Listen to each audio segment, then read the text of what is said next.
quiero tocar ahora un tema también sumamente importante, porque veo muchos errores en los chicos que yo atiendo día a día.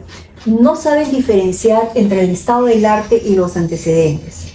Es decir, llegas al capítulo 2 que dice marco teórico y te pide bases teóricas, te pide antecedentes, pero a veces te piden estado del arte o estado de la cuestión, como también se llama.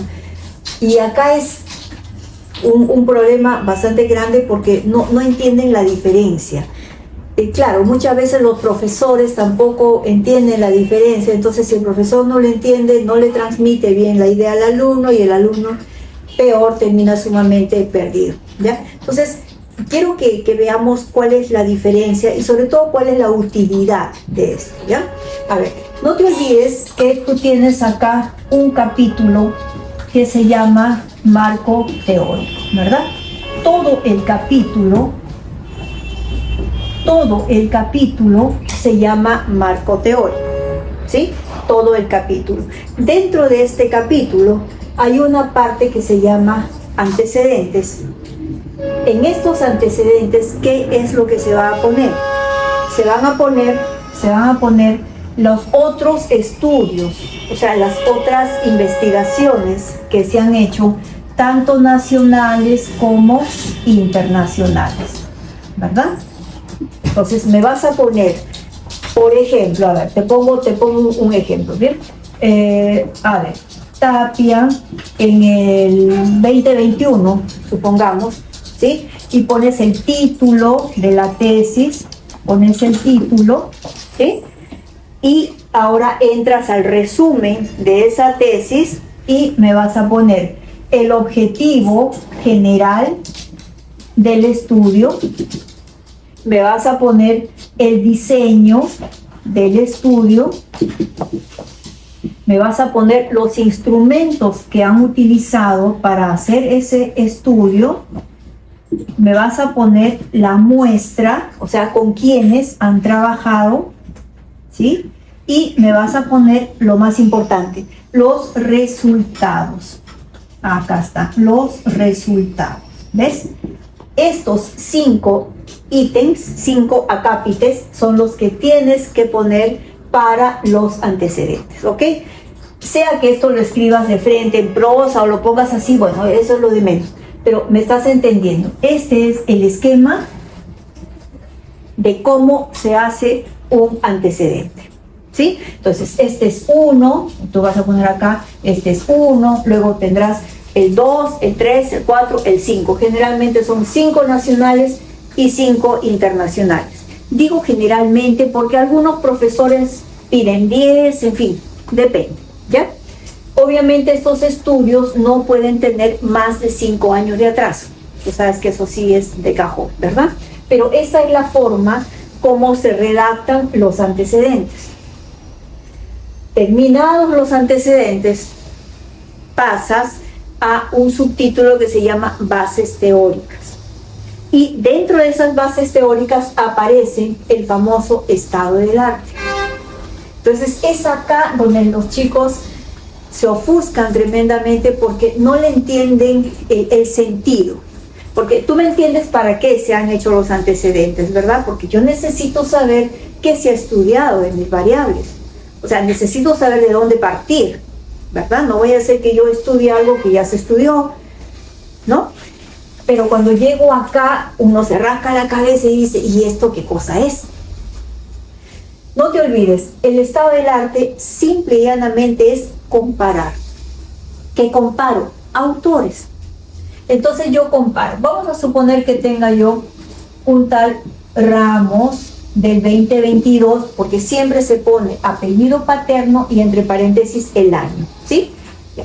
Ramos 2022 define, ya vamos a suponer, define a la violencia, supongamos, violencia familiar, ya supongamos que mi variable sea violencia familiar. Define la violencia familiar como de repente actos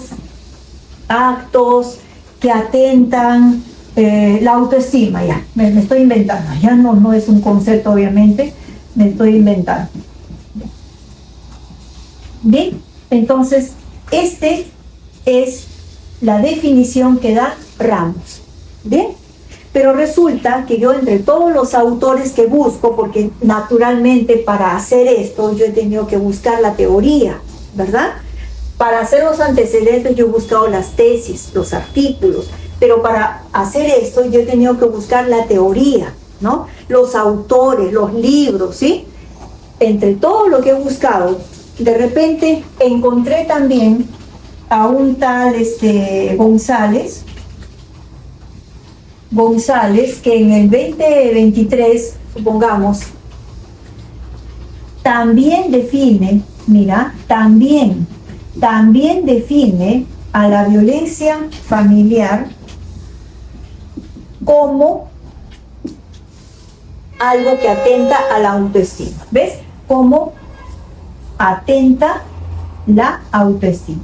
Entonces, ¿por qué lo estoy juntando? Mira, ¿por qué comparo lo que dice Ramos con lo que dice González? ¿Por qué? Porque los dos están hablando de lo mismo. ¿Te das cuenta? Los dos están hablando de lo mismo. Entonces, mientras yo digo que Ramos dice esto, y pongo acá, también González dice esto. ¿Ves? Él también puede estar acá o puede estar acá, como gustes, pero él también tiene que estar. ¿Ya? Puede ser acá adelante, puede ser después, no importa. Pero fíjate cómo se redacta. Ramos dice esto y también González dice esto. O sea, los dos autores hablan de la violencia relacionada con la autoestima. Esto es un estado del arte. ¿Ves? Estoy comparando a dos autores que me están hablando de lo mismo. Y si encuentro entre toda la teoría un tercero que también habla de autoestima, igualito le pondré punto seguido y diré, de igual manera este otro autor también relaciona la violencia con la autoestima. ¿Ves? Comparé autores, pero que hablan de lo mismo. ¿Bien? Ahora, podría ser también que Ramos habla de autoestima, pero González habla de otra cosa. Entonces, de repente, González define a la violencia familiar como actos de humillación, supongamos. Pero no exactamente me habla de autoestima, me habla de otra cosa. Entonces yo diré, Ramos me dice esto, pero González me dice esta otra cosa. ¿Ves? Entonces el estado del arte, repito, ¿en qué consiste? Que voy a comparar lo que dicen los autores. Puede ser lo mismo o puede ser que uno diga A y el otro diga B. Pero estamos hablando de lo mismo, o sea, estamos hablando de definición. ¿Me estás entendiendo? Estamos hablando de definición, sea que los dos definen lo mismo, o sea que los dos definen lo contrario, pero estamos hablando de definiciones. Otra cosa muy distinta sería que yo hable ya no de definiciones, sino de características. Entonces yo digo, Ramos da como características de la persona violenta a características A, B y C, supongamos, ¿ya? Ramos me dice que las personas violentas tienen las características A, B y C. También González, del 2021, da las mismas características. ¿Ya? Te da las mismas características de la persona violenta, A, B y C.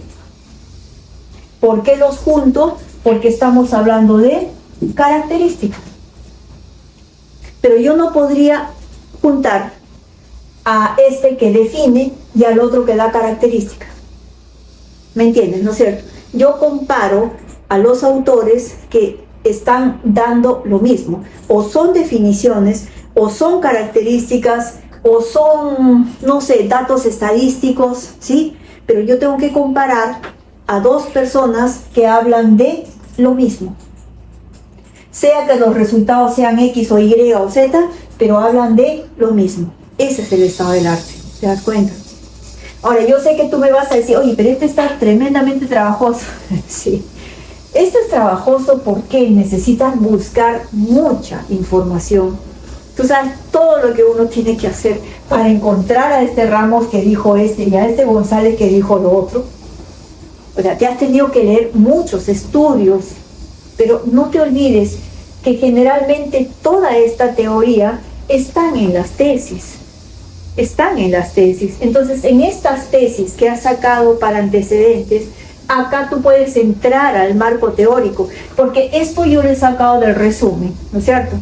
Pero yo me puedo meter al marco teórico de esta tesis y ahí está la información que yo quiero buscar. Quizá no hayan hecho estado del arte, no importa, pero hay definiciones. Entonces yo puedo separar, ya este me define como A, el otro me define como B, pero son definiciones, sí los puedo juntar. ¿Ves? Esa es la gracia del estado del arte, nada más. No es nada del otro mundo. Y acuérdate, cuando tú ves estas tesis, es cierto, no pueden tener más de 5 años de atraso, pero podría ser que tú hayas encontrado una tesis o un artículo que tiene más de 5 años de atraso, que ya no lo puedes poner como antecedente, por supuesto, pero te vas al marco teórico y de ahí sí puedes sacar esa teoría y quizá te sirva para esto. ¿Me escuchaste? Repito, si encuentras un estudio que ya tiene más de 5 años, no te sirve como antecedente, pero sí te sirve para extraer datos del marco teórico, ¿ves? O del estado del arte. Sí te sirve. Ahora, si tú recurres a los libros, tú sabes que los libros nunca caducan. Tú puedes tener un libro desde cuando estudiabas en la universidad, que ya tiene hace más de 10 años o 20 años, pero sus teorías se mantienen, ¿no es cierto? Las teorías de los autores no suelen perderse. Inclusive cuando tú haces la discusión de resultados y tú me explicas por qué te salieron estos resultados de tu estudio, pues tú me dices, ¿no? Mis resultados coinciden con la teoría del autor tal que fue en el año 1800 y tantos, ¿no? Eso es. Así que nunca te olvides que estas tesis de alguna manera sirven, ¿ya? Quizá no como antecedente, pero sí para sacar la teoría. Y recuerda, esto del estado del arte puede ser para definiciones, puede ser para características como te he sacado, puede ser para algún dato estadístico, puede ser para otra cosa, pero tampoco esto tiene que ser por 50 páginas, ¿no?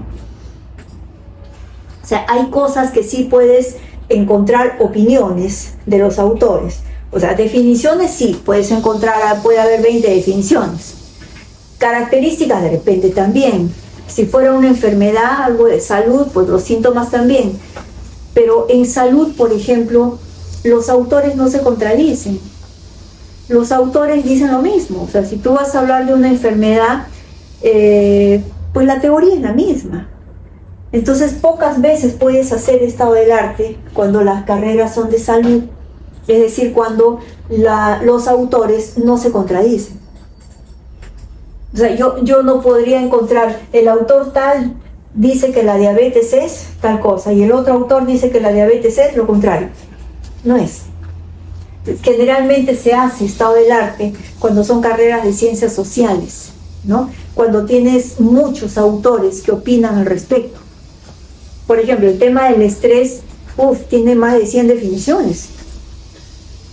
Y tiene su historia encima, o sea, en el año tal el fulano dijo esto, pero en el año tal el otro apareció y le dijo lo contrario, y creó su propia teoría y creó su propio sistema. O sea, es bastante. Ahí hacer un estado del arte es estupendo, ¿no? Porque tienes que leer desde lo que fue en el año 1 hasta la fecha y comparar los autores, pero sí te sale, ¿ves? Entonces, repito, para ciencias sociales sí tienes mucha diversidad de autores, tienes opiniones diversas, pero hay carreras en las que, bueno, pues las variables que has usado no hay discusión. Entonces, ¿cuál estado del arte vas a encontrar? ¿Ya? Y no te olvides que esto se llama también estado de la cuestión. Algunos autores o universidades no le llaman estado del arte, sino estado de la cuestión. Bueno, bien raro el título porque del arte o de la cuestión no tiene nada, simplemente debía haberse llamado estado de la comparación, ¿no? para aclarar que lo que vas a comparar son autores, nada más. Así que bueno, esto es lo que yo espero haberte podido ayudar, pero antes de irme no te olvides, el marco teórico es todo el capítulo. Dentro está los antecedentes, luego seguirá el estado del arte o las bases teóricas, y luego hay una tercera parte que es el marco conceptual, ¿no? Donde defines algunos términos nada más. Pero todo esto es el capítulo del marco teórico. ¿Es el más largo? Sí. ¿Es en el que te puedes demorar un poquito más? Sí. Pero después de esto, el capítulo 3 es mucho más fácil, así que esto es lo más importante y lo que sí deberías ir avanzando lo más pronto posible, porque obviamente esto no lo vas a cambiar, ¿no? Una vez que plantees tu problema y me des los objetivos, ya puedes empezar con tu marco teórico. ¿Sí? Ojalá me hayas entendido. Tú ya sabes que yo soy Rosario Martínez. Yo ayudo desde hace muchos años a los profesionales a hacer sus tesis o a rehacerlas, en fin. Y sabes también que yo hago talleres de tesis, tanto presenciales como virtuales. Así que si tú estás en Lima o puedes venir, estás en provincia y puedes venir acá, pues vamos, comunícate con nosotros para que sepas cuáles son las próximas fechas de los talleres presenciales. ¿Ya? Y si tú estás en el extranjero o estás en provincia pero no puedes venir, pues hay también talleres virtuales, así que aprovechen. Estamos todavía en etapa de preventa, los costos están bien bajos aún, así que aprovecha, comunícate con nosotros, porque en toda una mañana vas a ver cómo hacemos el proyecto de tesis. Así que si no lo crees, vamos, comunícate con nosotros para que veas que en esta vida todo se puede. ¿Ya? Ok, muchas gracias.